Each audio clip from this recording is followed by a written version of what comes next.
I guess you could say I had a pretty normal childhood, at least on the surface. Mom and Dad both worked office jobs, nothing fancy, but enough to keep us comfortable in our little suburban house. I was born first, and 2 years later, my sister Sophia came along. That's when everything changed, though I didn't realize it at the time. I remember the day Sophia started school. Mom was bustling around the kitchen, humming to herself as she packed Sophia's lunch. "Look, sweetie," she cooed, holding up a heart-shaped sandwich. "And I put a special note in there for you too." Sophia giggled, her pigtails bouncing as she admired her fancy lunch. I glanced down at my own lunchbox, filled with yesterday's leftovers, and felt a twinge in my stomach. "Mom," I said hesitantly, "can I have a heart sandwich too?" She barely looked at me. "Oh, Evelyn, don't be silly. You're too old for that now. Besides, we're out of bread." I wanted to point out that she'd just used bread for Sophia's lunch, but I kept quiet. It wasn't worth the argument. That was just the beginning. As we grew older, the pattern became clearer. Every time Sophia had a school event, Mom was front and center, camera in hand, cheering louder than any other parent. But when it came to my stuff, half the time, she didn't even show up. One day, I was scrolling through Mom's Facebook page when I noticed something weird. It was like a shrine to Sophia, photos of her at dance recitals, holding up spelling bee trophies, posing in new outfits. I had to scroll for ages before I found a picture of myself, and even then, I was half cropped out, blurry in the background. "Mom," I called out, my voice shaking a little. "How come there are so many pictures of Sophia on your page, but hardly any of me?" She glanced over, frowning slightly. "Oh, don't be so sensitive, Evelyn. Sophia's just more photogenic, that's all." I felt like I'd been slapped. More photogenic? Was that code for prettier? For better? Dad must have noticed something was up, because that evening, he surprised me with an ice cream trip. "Just you and me, kiddo," he said, ruffling my hair. "What flavor do you want?" For a while, these little outings with Dad were my lifeline. He'd bring me small gifts, or take me for drives, just the two of us. As the years rolled by, Dad's attempts to even things out became fewer and farther between. I'd catch him sometimes, watching Mom fuss over Sophia with this defeated look in his eyes. It was like he'd given up, you know? After that, things got even worse. Mom's favoritism went into overdrive, and Dad, well, he just checked out. I remember the day Sophia announced she wanted to learn piano. Mom's eyes lit up like it was Christmas. "Oh, darling, that's wonderful," she gushed. "We'll get you the best tutor in town." Next thing I knew, there was a shiny grand piano in our living room, and Sophia was having lessons twice a week. A few days later, I worked up the courage to ask for some new art supplies. My old ones were practically falling apart. "Art supplies?" Mom scoffed, rolling her eyes. "Evelyn, do you have any idea how expensive Sophia's piano lessons are? We can't afford to indulge every little whim." I felt my cheeks burning. "It's not a whim, Mom. I've been into art for years." "Well, maybe you should find a cheaper hobby," she snapped. I retreated to my room, fighting back tears. It wasn't fair. Nothing about this was fair. The differences extended to everything, even our clothes. Sophia's closet looked like a boutique, all designer labels and trendy pieces. Meanwhile, I was stuck with hand-me-downs and whatever I could find on clearance. One day, as I was rifling through a bin of marked-down shirts, Sophia appeared at my side. "Hey, Ev," she said softly. "I got some birthday money from Grandma. Want to split it and get you something nice?" I looked at her, surprised. "You don't have to do that, soft." She shrugged. "I want to. Besides, that green sweater you've been eyeing would look way better on you than me." That was Sophia for you. Despite everything, she was genuinely kind. It wasn't her fault Mom played favorites, and I couldn't bring myself to resent her for it. In fact, as we got older, Sophia and I grew closer. We'd stay up late, whispering about Mom's weird behavior. "I don't get it," Sophia confessed one night. Why does she treat us so differently? I shook my head. I wish I knew, Sophia. I really wish I knew. There were times when Sophia would stand up for me, too. Like when Mom criticized my grades, conveniently forgetting that I was taking advanced classes. Mom, lay off, Sophia snapped. Evelyn's working her butt off. You should be proud. Mom looked shocked, then muttered something about Sophia being too soft-hearted. It was moments like these that kept me going. Knowing that at least my sister saw me, really saw me, made the rest of it a little more bearable. Another bright spot in all this mess was my grandparents, Eleanor and George. Every visit to their cozy little house felt like stepping into a different world, one where I actually mattered. Their walls told a different story than Mom's Facebook page. Photos of Sophia and me hung side by side, our gap-toothed grins immortalized in matching frames. One afternoon, as I helped Grandma in the kitchen, I couldn't help but ask, "How come you have so many pictures of me, Grandma?" "Mom barely has any." Grandma's hand stilled on the dough she was kneading. "Oh, sweetie," she sighed. "Your mother, well, she's always been a bit particular. But don't you ever think that means you're any less special?" Meanwhile, Grandpa George's workshop became my sanctuary. The smell of sawdust and varnish, the quiet whir of his lathe, it all felt more like home than my actual house did.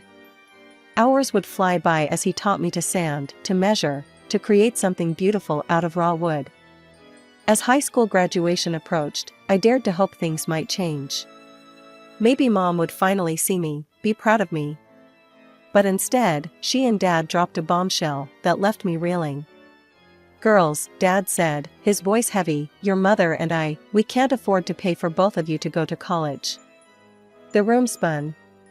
I felt like I couldn't breathe. What do you mean?" Mom wouldn't meet my eyes. "It's just not in our budget, Evelyn.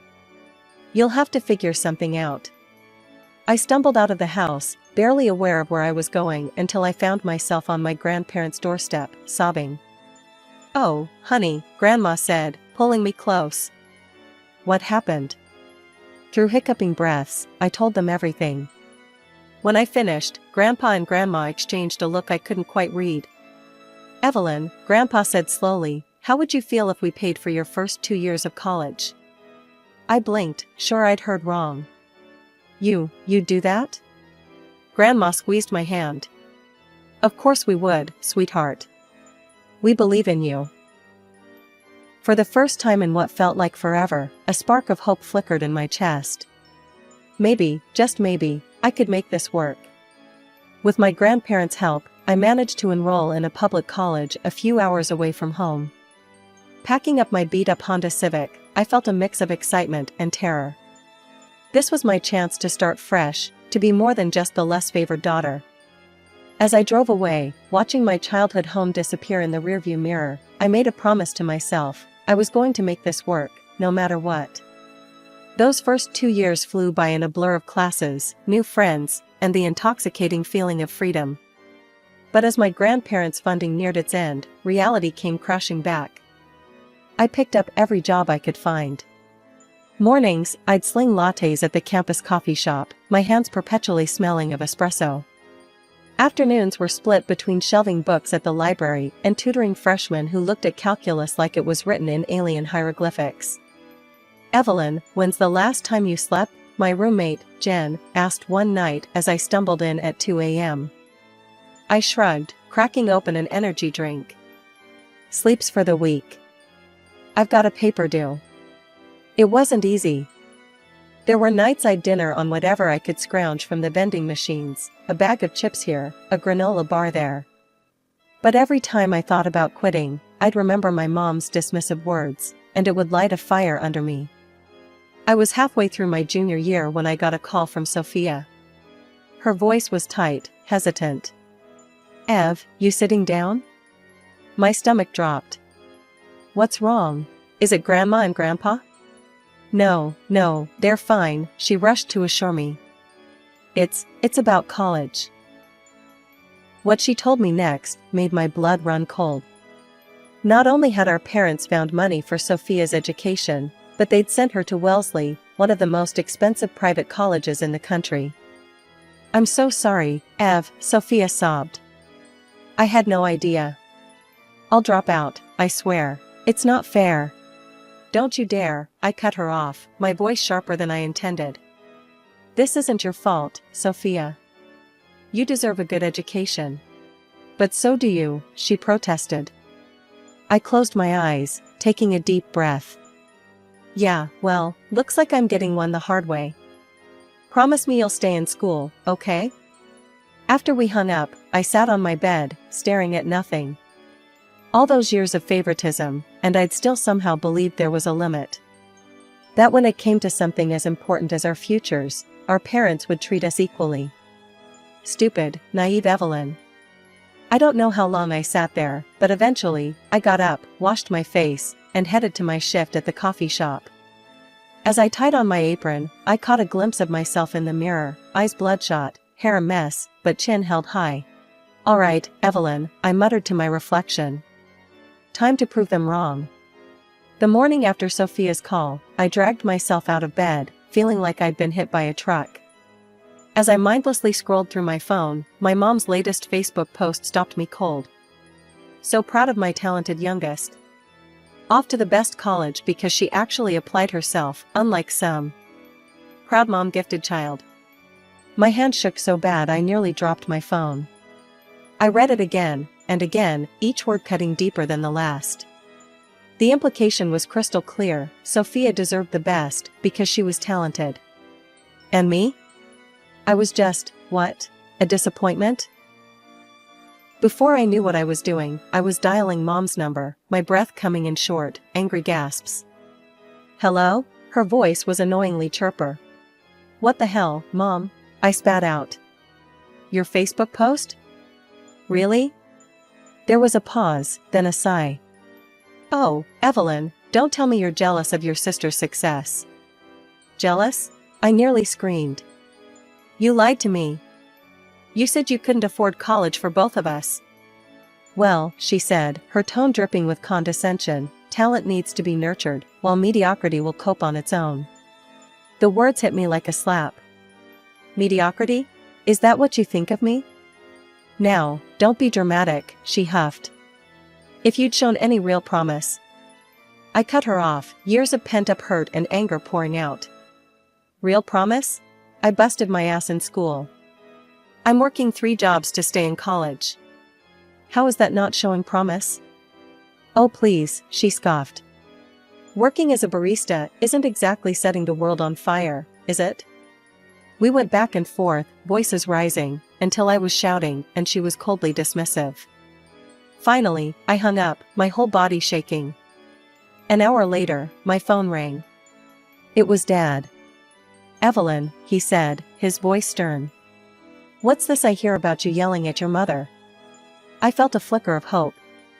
Surely Dad would see reason. "Dad, did you see Mom's post? Did she tell you what she said to me?"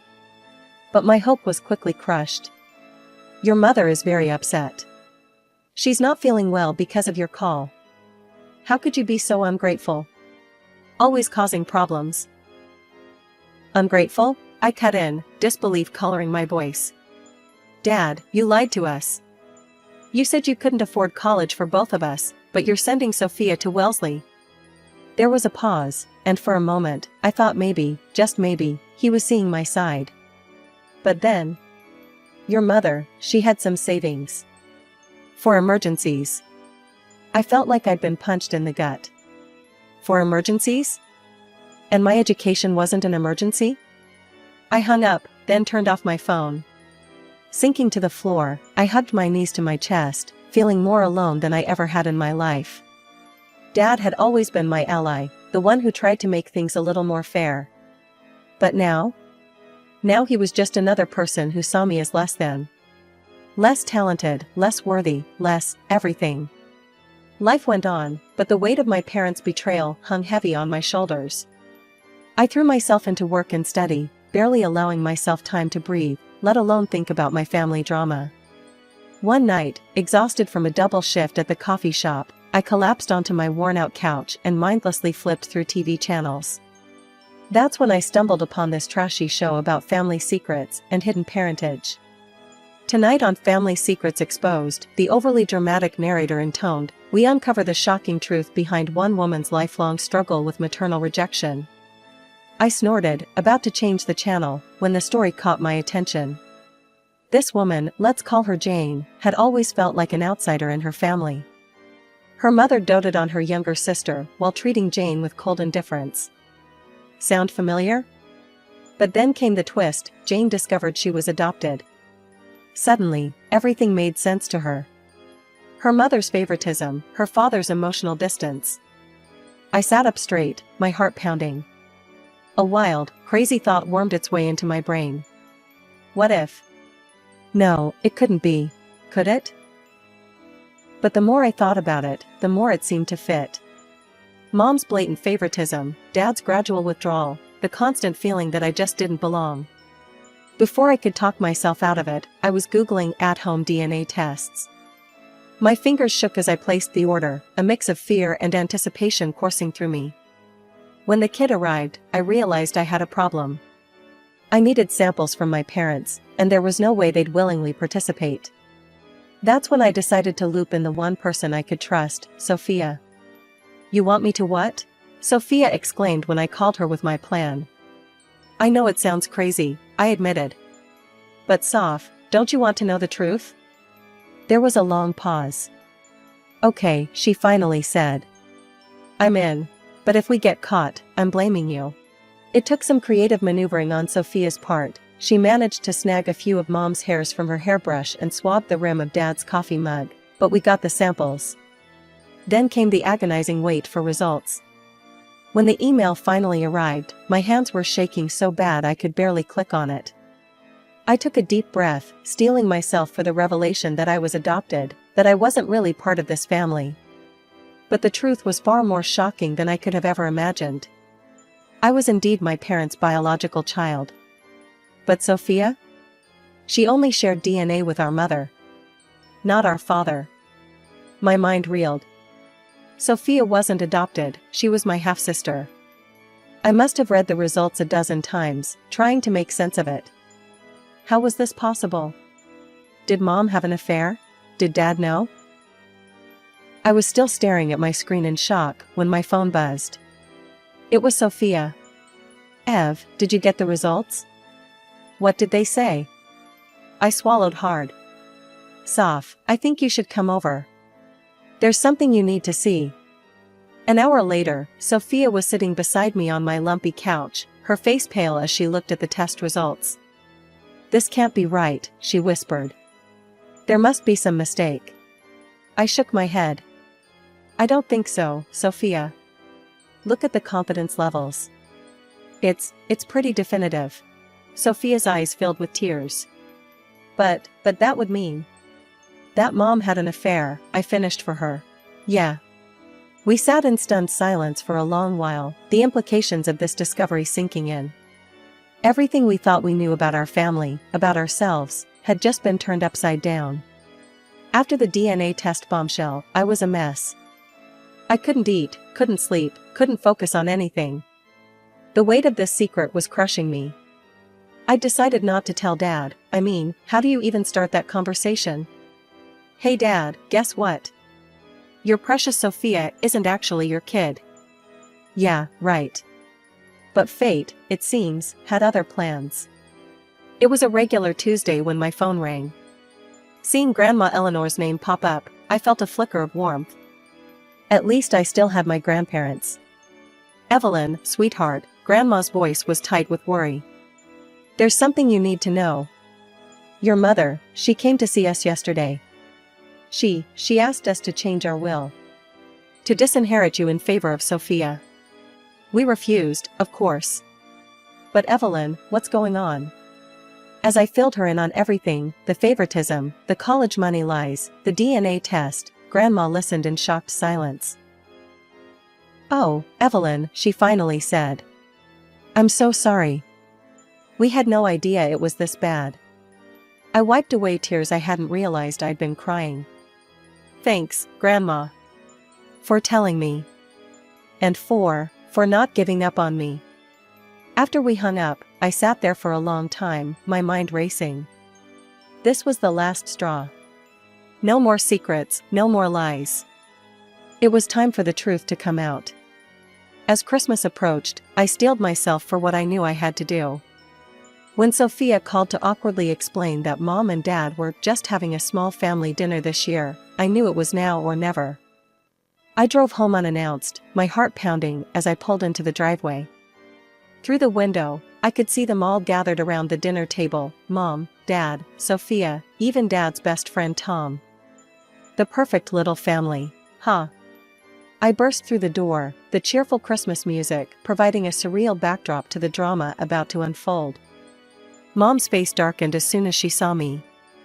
"Evelyn, what are you doing here? Your behavior lately has been absolutely unacceptable.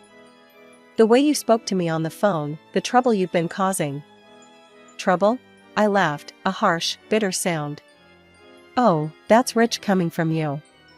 Tell me, Mom, how long have you been lying to all of us?" The room fell silent. Dad looked confused, Sophia pale and scared. Tom shifted uncomfortably in his seat. "What are you talking about?" Dad asked. I took a deep breath. "I had a DNA test done." "Dad, I'm so sorry, but Sophia isn't your daughter."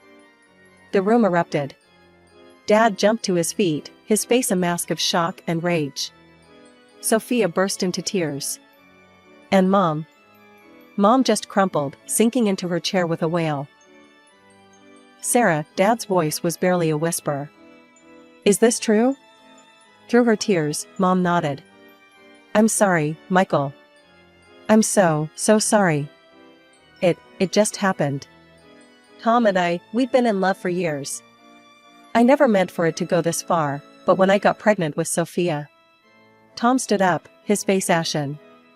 "Michael, I can explain." Dad's fist connected with Tom's jaw before he could finish, sending him sprawling. As chaos reigned, I caught Sophia's eye across the room. She looked lost, broken. I wanted to go to her, to tell her this didn't change anything between us, but before I could move, Mom's voice cut through the noise. "I've always loved Tom," she sobbed. "And I couldn't help but love Sophia more. She was a product of that love. Evelyn." Evelyn was a reminder of a marriage I never wanted. The fallout from that fateful Christmas dinner was nothing short of nuclear. In the weeks that followed, our family imploded in spectacular fashion. Dad, reeling from the double betrayal of Mom and his supposed best friend, went on the warpath. He filed for divorce faster than you could say infidelity and came after both Mom and Tom for every penny he could get. I'll never forget the day he called me to his lawyer's office. "Evelyn," he said, his voice gruff with emotion, "I want you to have this." He slid a check across the table, and I nearly choked when I saw the amount. "Dad, I can't." He held up a hand. "You deserve it, kiddo. After everything, well, it's the least I can do." I used that money to pay off my student loans, and even put a down payment on a small condo. For the first time in my life, I felt financially secure. Sophia, bless her heart, was a trooper through it all. She dropped out of Wellesley, saying she couldn't stomach being there knowing how it was paid for. "I'm going to do this on my own terms," she told me over coffee one day. "No more lies, no more handouts." I watched with pride as she got a job waiting tables and enrolled in community college. She was determined to forge her own path, and I admired her all the more for it. As for Mom, well, that's a wound that's still raw. Dad, the grandparents, and I cut ties completely. It wasn't easy, but after years of manipulation and lies, it felt necessary for our own mental health. Sophia still talks to her occasionally. "She's still our mom," she said to me once, her voice small. "Even if she's a pretty crappy one." I nodded, understanding, but not quite agreeing. For me, the mother I thought I knew had died the day the truth came out. Months passed, and slowly, we all began to find our footing in this new reality. Dad started dating again, tentatively. He and I grew closer than ever, bonding over our shared hurt and healing. Sophia and I? We became inseparable. All those years of mom's favoritism driving a wedge between us melted away. We were sisters, through and through, regardless of DNA. One evening, as Sophia and I sat on the balcony of my new condo, sharing a bottle of wine, I found myself reflecting on everything we'd been through. You know, I said, swirling the wine in my glass, a part of me almost wants to thank Mom. If she hadn't been so awful, we might never have uncovered the truth. And as painful as it's been, I don't know. I feel like I know who I am now, you know? Sophia nodded slowly. Yeah, I get that. It's like, the fog has lifted. So, what's next for Evelyn 2.0? I laughed. God, I don't know. Finish my degree, I guess. Maybe travel a bit. The world's wide open. And it was. For the first time in my life, I felt truly free. The weight of trying to earn Mom's love, of competing with Sophia, of never feeling good enough, it was all gone.